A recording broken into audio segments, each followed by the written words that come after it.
help you?" "Oh, no. I had to return this ring immediately. Poor Sandra." Scott came down for me and said he'd make dinner. I glanced through the window to find Doris was having tea in the garden. This was my chance. I snuck up to her room, quietly tiptoed in, and headed towards her jewelry box. Suddenly, the light came on. "Tell me, what on earth are you doing here?" I quickly turned around, dropping the ring to the floor. Mindy? Why are you here?" "I'm Scott's cousin. So it was you who stole the ring. I can't believe my cousin is dating you." Hearing the noise, Scott and his mom ran upstairs, while I was still dumbfounded and speechless. "It was you who stole Cass's necklace too, wasn't it? She won't even speak to me because of you." "I'm so sorry. I know it's not okay, but I couldn't stop myself. I've been feeling so guilty, so that's why I'm returning it." I was still kneeling on the ground when a hand reached out to me and helped me stand up. "I'll handle this. Come on, let's have a chat outside, shall we?" Turns out Mrs. Parker is a therapist. She could see I had a problem and offered to help me. I told her how guilty I'd been feeling about Sandra getting fired and asked Doris if she could call her for me so I could apologize. 30 minutes later, Sandra arrived. As soon as Doris saw her, she apologized and offered her the job back. But no, ma'am, I was the one who stole it, and I deserve to be punished. "I'm sorry, Sandra, I've already confessed to Mrs. Parker that I stole the ring. I didn't mean to get you fired. I just couldn't help it. You didn't do anything wrong. It was me. I was greedy. She is innocent." "What on earth is going on? Obviously I was the thief, so why was she defending me? Why are you doing this? Do we know each other, Sandra?" And that's when the truth came pouring out. Sandra was my mom. Yeah, I don't know how this is possible either. So according to her words, she'd had a huge fight with my dad when I was a baby, and she'd fled to another city where she found a job working for Scott's family. When they moved to Seattle, she came with them. Even though she was nervous about returning back to where me and my dad were, she'd carried so much guilt about leaving us, and never in a million years did she expect to bump into me at Scott's house. I was so shocked I couldn't even speak. I'd imagined this moment my whole life, and now here I was, standing face to face with her, and she'd even taken the blame for me. I couldn't believe it.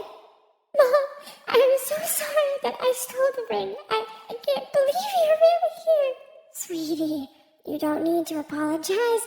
I'm the one who will be apologizing for the rest of my life. Abandoning my daughter like that. What kind of mom am I? How will you ever forgive me?"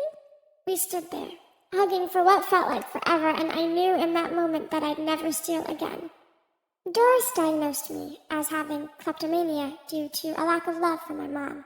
But now that my mom was back, I had no reason to seek out those thrills from stealing. I had everything I needed right here. There were a few moments where I almost stole again, but Doris told me to call my mom as soon as I felt the urge, and when my mom picked up the phone and I heard her voice, the urge faded, and I felt so much better. Scott and Cass and Mindy forgave me after Doris sat them all down and explained more about my addiction and where it stemmed from. Now, Scott and I are still together, and I see my mom every day at Scott's place. My dad hasn't forgiven my mom for leaving yet, but baby steps. Finally, I feel like everything is complete, and my pilfering is a thing of the past.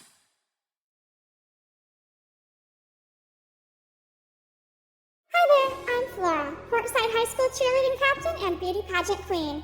My natural beauty and charisma mean that everyone's drawn to me, but hey, I don't make it easy for them. I only allow a select few to get close to me, as I can't be seen associating with just anyone. Only my classmate Nina is pretty enough to have the coveted position of my BFF. Birds of a feather flock together, right? My high school life was perfect. But then, in the space of one day, that all changed. The principal, Mrs. Harrington, told me that due to my cheerleading abilities, I'd won a scholarship to the ACL Academy, a boarding school for the athletically gifted. And I was leaving today! Huh? This made no sense! I mean, I don't even do sports! I rushed straight home to discuss it with my mom and found her sitting on the couch surrounded by a load of shopping bags. Yep, she'd already spent the scholarship money before I'd even found out the news. I know Mom loves money, but how could she make such a huge decision about my life without discussing it with me first? Looks like I had no choice but to leave Portside High behind and go to this stupid sports school. Whatever. I'm a skilled cheerleader after all. It'd be a breeze, right? Wrong. This new school sucked. On my very first day here, I was woken up at 6 a.m. and forced to run 5 laps around the stadium. God, are these people superheroes or what? How are they able to run and laugh at the same time? Well, I'm panting like crazy. I didn't have time to catch my breath when the teacher made us move to the gym to lift weights. After 3 hours in the hellish gym, I barely had time to digest my lunch before they steered me into the volleyball court. Yep, that's the sport Mom had registered me for. This stupid sport. Finally, nighttime arrived, and I managed to crawl my aching body back to my dorm. God save me from this living nightmare. Suddenly, the door opened, and in stepped my 3 roomies, aka my volleyball teammates. Honestly, I don't even know if I could call them girls or not. One has super short cropped bangs, one doesn't say much and shuffles more than walks.